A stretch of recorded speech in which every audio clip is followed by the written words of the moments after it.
The car radio crackles against the hum of the troopy's engine, struggling to keep a signal. The vehicle sails down the dirt outback road, churning up thick red dust behind it. It's a scorcher out there today, mob, with a high of 37 degrees tonight at just past 9 in the evening. Here's a little classic for you, whatever you're doing. Need You Tonight by In Excess. Neither the hot wind nor the heat lets up, even in the darkness of the evening sky.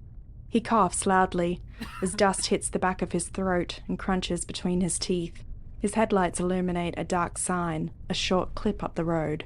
Just 13 k's to Boulia, the heart of the territory of the traditional custodians of the land, the Pitta Pitta people, and home of the Min Lights. The troopy eventually comes to a sharp halt near a shallow dam with still, dark water. This spot was just as good as any to spend the night. He exits the vehicle, a smug smile spreading across his face. Nothing, of course. No mysterious lights. He cracks open the back of the troopy and pulls out the few things he'd brought to make his outback stay more comfortable. A dark green, tightly rolled swag, a small camp burner with billy for tea and beans, a headlamp, and a roll of teepee for his morning bog. Brolga birds trumpet quietly from across the dam as he rolls out his swag for the night. He's got just enough reception bars to send one quick text to the friend who bet him to come. "Nothing much here, mate. Looks like you owe me a couple of coldies and some dough when I get back," he types. He lays down his swag as the billy heats up, hands behind his head. A nice cuppa to finish off a long drive is just what he needs. He stares at the gorgeous outback sky above him. The Milky Way is clear and star-studded. This really is big sky country, he thinks. As he breathes it in and listens to the small nocturnal creatures rustling in the gidgy scrub around him, he's glad he came. It's beautiful country. Sure, he knows the Min Lights are probably fanciful imaginings, but that doesn't mean he can't recognize the incredible beauty of this place. The billy whistles its low trill, telling him the water has boiled. He pours himself a cuppa and dunks the tea bag back and forth, letting its rich flavour steep, dark and robust. As he sips the warm tea, he feels the long day of driving wear on him, nudging him to sleep. As he slips into his swag, he wishes the Milky Way a peaceful night, and within minutes he's fallen into a deep, restful slumber. Suddenly, he wakes, gulping for fresh air in the dry heat. Then, in the corner of his eye, he sees it. He covers his eyes with his hands as a bright light shines on him from the distance, moving closer towards him. Surprised, he calls into the darkness, "Who's there?" Silence. He gets up, throws on his boots, and slowly stares towards the light, then tentatively walks towards it. It's weird. The closer he gets, the further away it feels. His stomach turns and he realizes he's nauseous. The taste of sickness rolls in the back of his throat. He wipes a hand across his forehead, feeling sickly beads of sweat on his palms. He's stopped now, choking back fresh air. Slowly, the nausea dissipates, but when he looks back up, the lights are gone. Walking back to his swag, he reaches over to the now cold billy and chugs back big gulps of water. The fresh, cold liquid feels good against his dry throat. He lays back down, breathing heavily. Feeling uneasy, he wonders if he should head out now. Can't be more than 2 a.m., he says to himself.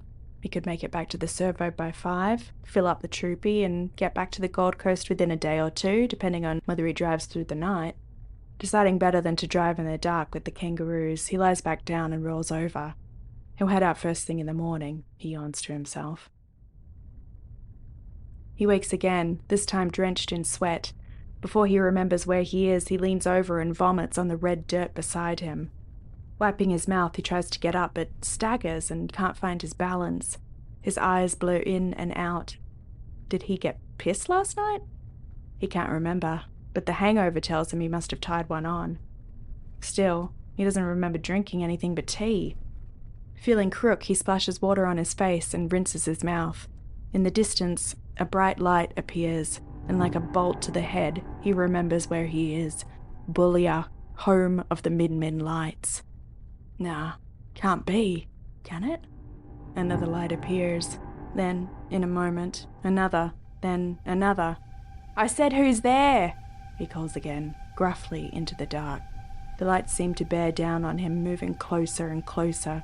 He tries to make them out clearly through the nausea and the blur, but the brightness hurts his eyes, forcing them closed. He feels the blood in his veins quicken as his heart flutters with the surprise of fear. Stop messing around, mate! Again, he's met with silence. Come out, you bloody mongrel, he growls to himself as sweat drips down his back. Just rack off, will ya? Again, the darkness leaves him alone as the lights move closer, hunting him. Disorientated, he stumbles up, but again the lights seem to pull away as soon as he moves towards them. He grabs his swag and fumbles towards the troopy, one hand on the door handle, quick as a flash, but it's locked. That's odd. He never locks the troop.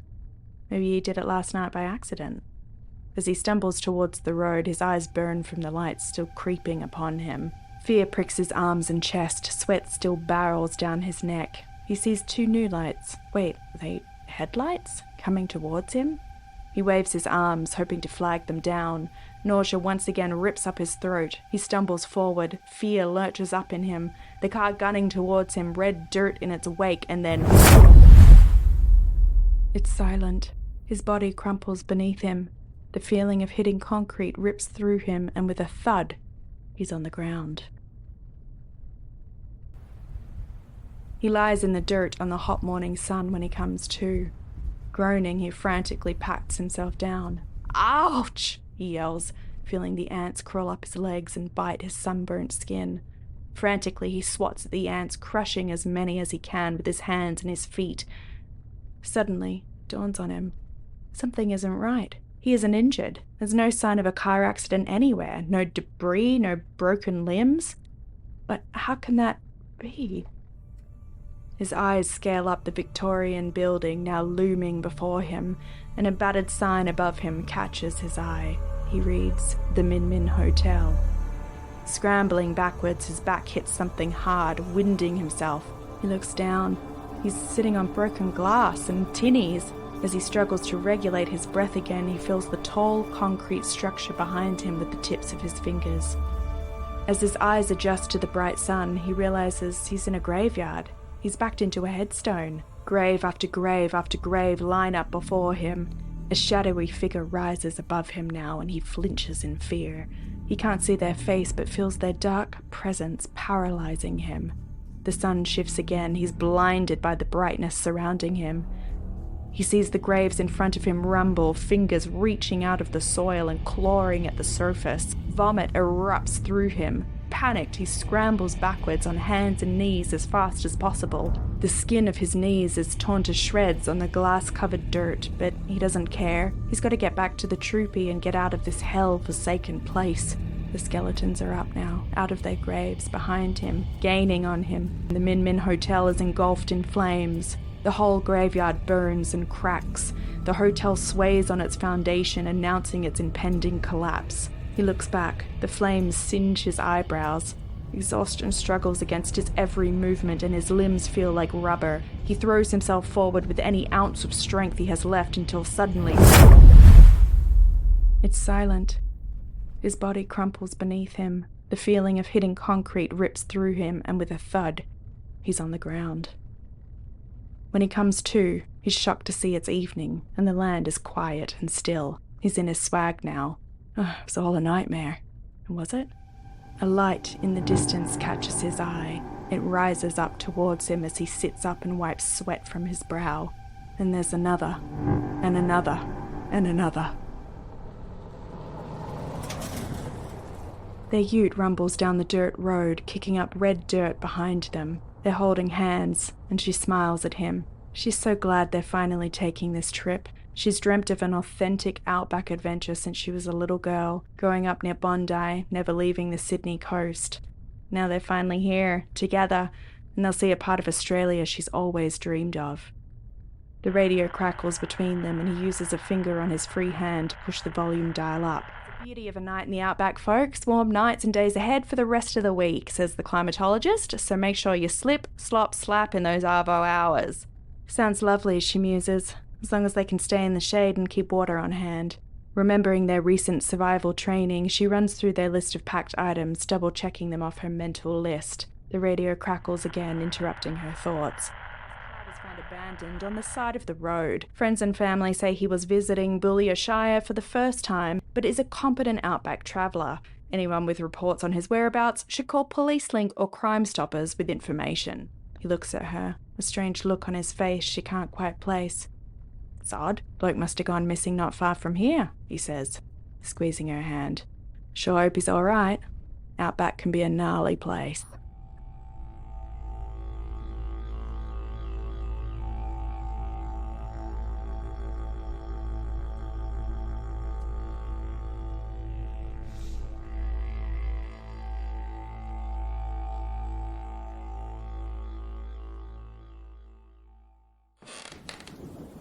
From the Ghost Next Door podcast. Should we take that again? Yes.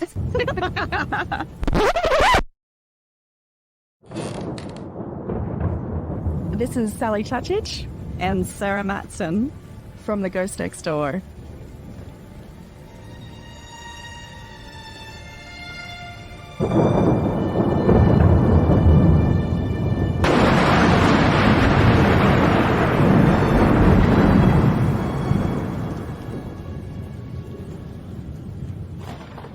You just heard the story of the Min Min lights, the unexplained lights in the Australian outback, which are known to follow people and then mysteriously disappear. We would like to welcome Mayor Rick Britton of Boulia Shire, land of the Min Min Lights. Welcome, Mayor Rick. Good afternoon, Sarah and Charlie. For people who have never been to Australia or Boulia Shire, could you please tell us a bit about this area and your community? You know, I suppose I'm going to chip in a bit on my own background. I'm the fifth generation within the Boulia Shire, and I've been privileged of being the mayor fourth term. I've done so 16 years, and I've just been renominated for another 4. So, okay, Boulia in Australia, it's in Queensland. It's from Brisbane, about 1,700 kilometres to the west from Brisbane, and where if you take up in the Gulf, we're about 500 or 600 kilometres from the Gulf of Carpentaria in Australia. So, yeah, mate, it's we're in what they call the Channel Country. We've got a lot of floodplains, and it is described as open mitcha grass down, so you can see for miles and miles until the land, you can nearly see the earth curve. And at night time, the stars, you know, when they say, oh, you could try and count the stars, well, we have a sky full of stars. It's big sky country. It's, yeah, you can see for miles and miles. So it's just vast open landscape. I've been here nearly all my life, and the country still inspires me of the beauty of it. Yeah, it sounds like a beautiful part of Australia. Oh, well, yeah, it's like we're in a semi-arid region. We only have 9.5 inches of rain, so it's can be very dry, but can be very good. It's all natural grazing, all beef production. There's no farming of whatever. There's been no land clearing. When you come out here, what you see is how it was first created. So, yeah, which makes it a wonder in itself. We're on the Lake Eyre Basin, so it's one of the 4 inland river systems in the world, and one of the very few that are undammed and untapped. There's very little irrigation, and there's no dams other than a few weir walls. So it's all the river system are still free flowing. The town's slogan is Land of the Min Min Lights. We know that stories of this phenomena have been recorded back as far as the 1800s. What is the history of the Min Min Lights in that area? Well, the Min Min light is a mysterious light, just ends up in a horizon, and it's been known, and it goes right back before vehicles and motor cars. So, you know, there's stories that, it's a car light or an emu or, you know, fluorescent lights, but it's a mysterious light. I think it's a very unusual phenomenon because the Aboriginal people of Australia are very superstitious type of people, and they are not afraid. That's one of the things that they have no superstitious of. It's not like a boogeyman or something that's going to get them. It's and it doesn't frighten animals. That's the amazing thing. You've heard of stories of drovers with cattle, and they seen the Min Min light, and the light went over the. You can imagine 1,000 head of cattle, and the light went over it, and it didn't disturb the livestock in any way.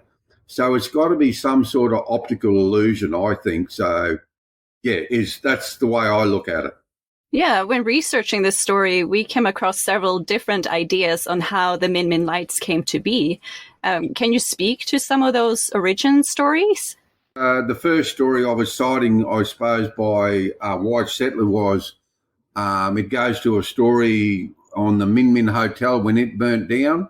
A horseman was travelling past there, and this mysterious light just arrived up out of where the ruins of the burnt down motel, and it has supposedly chased him into Boulia, which is 80 kilometres on horseback. So, that story could be a little bit, we call it rubber banded, could be stretched a little bit, how the story went. But it, like as I said before, this is very vast open landscape, and give you an idea, when it's winter time here, and I'm talking winter when our winter is 10 degrees, that's cold, not very far. And we get up to 22 degrees on a good winter's day. But in the morning when there's daylight, to give example, where our property is on the edge of the river system, 80 kilometres to the north of us, there's a mountain range. Now, in wintertime, those hills or mountains come up out of the horizon. You can actually see them, and they look as though they're only 10 or 15 kilometres away. And it's because of the different atmosphere, the cold and the hot air that reflects back onto those hills. That's why they make it look as though they're just there. So to me, I think some of the stories because when you hear stories of someone driving along in a motor car and they spot the light, and it's either can be out on their driver's side or in front of them or behind them, and they can go real slow and the light stays away from the same distance, and they can go real fast and it does exactly the same thing. So, to me, it sounds logical that their headlights are actually caught up in that atmosphere reflection, and that's what they're coming back. It's their own headlights that they're driving in and away from. So that could be one of the things. And you've heard of stories of in aeroplanes with radar doing the same thing, get caught up in that. So, but it's the most interesting story is we had a commercial TV come out here and interview people about the Min Min light, and an old bloke of character, he had this girl convinced that he knew exactly what it was. And when he had her fully intrigued, he thought, and he really knew that all it really was a torch stuck up an emu's backside. So, you got from those really what I explained to, people the character. And over all its time, it has never, ever harmed anyone. So it's a mystery light. And I mean, it's more real than the Loch Ness Monster, because I think more people have seen the Min Min light than seen the Loch Ness Monster. People have come out and actually tried to search for it, and they've never, ever seen it. It's just, as the theory is, you don't go for looking for the Min Min light, the Min Min light will find you. It's different stories. People think it's atmosphere, gases coming out of the ground. The scientist has never proved anything, so I think it's just like I said, it could be an optical illusion. So you would say the people of the Boulia Shire are not scared of the Min Min lights? No. And that's where it goes right back to our Aboriginal people. Like there's no superstitious of it. It's not an evil thing. So you mentioned there's different explanations to this apparition. And of course, the one that we stuck with in our story was that it's lost souls from the graves of the men who died at the Min Min Hotel. Well, that's true. And that's where it was first sighted, was a horseman riding past there after that, because there's a fair bit of skullduggery going on there at the time. And another one is that it wasn't a man, it was a young lady there, and she was murdered in a bed, and her soul is screaming for release. Yeah, so that's interesting that you bring up the woman, because we had read on one interpretation that there was a woman who worked at the Min Min Hotel, and it was believed that they had substituted alcohol with wood alcohol, basically, and killed some of the patrons in order to rob them. Is that complete an utter fiction, or is there any truth to that story? It's interesting because the lady I prefer, she used to go around and look after the men folk apparently, and was killed by a jealous person. So there's all those different stories. Yeah. So have you had a personal experience with the Min Min lights? Now, this is where I'm supposed to say yes. It seems I've lived here all my life. But no, I actually haven't. My grandmother and father had, and my wife has. We were living or managing a property sort of towards Winton, and we're there washing up after tea, and there was a light out to the north, and as it was about 7:30, 8 o'clock, and my wife said, "Oh, the neighbours must be coming over. I'll put the billy on." So we finished washing up, put the kettle on, and they never arrived. So we went to bed, and next morning we rang, and they actually weren't there. Now, there was no explanation of people, like we know everyone, so there would have been no ruse shooters, and we couldn't actually explain the light. And another story where 4 adult men were having tea, and same thing, they seen a light coming up the driveway. They thought, it must be whoever turning up. They looked out again and the light was there. They swear that light went straight through the homestead. Now, these are 4 grown men, as hard as nails. After that all happened, over the next couple of days, they pieced together what each story of, and they noticed that when the light went through the homestead, there was no shadows. These men, they're pretty hardy men out here, and when they were telling that story, you could see that they were pretty visual shaken of it all. There was no explanation or how or why that happened like that. But so some of those stories, probably a lot of people have seen it, but someone mightn't like telling, and it's like the Aboriginal people. They don't ever talk about the story, but they will tell you that it's not a demon. Well, thanks again for joining us and sharing your knowledge. We appreciate it so much. No, that's all right, mate. It was wonderful to have you on the show. Thank you for listening to The Ghost Next Door. This was episode 5 of season 1, The Min Min Lights, performed by Sally Chuchich. This story is a creative reimagining inspired by the Min Min Lights in the Australian outback, written by Sally Chuchich. This episode features an interview with Mayor Rick Britton of Boulia Shire, land of the Min Min Lights. You can find us on YouTube and all your favorite podcast platforms. Please support us by subscribing and following us on social media at Ghost Next Door Podcast. In fall of 2024, we will return with more chilling tales from around the world. Or will our ghosts pay you a visit before then? Make sure to stalk our socials for sinister surprises.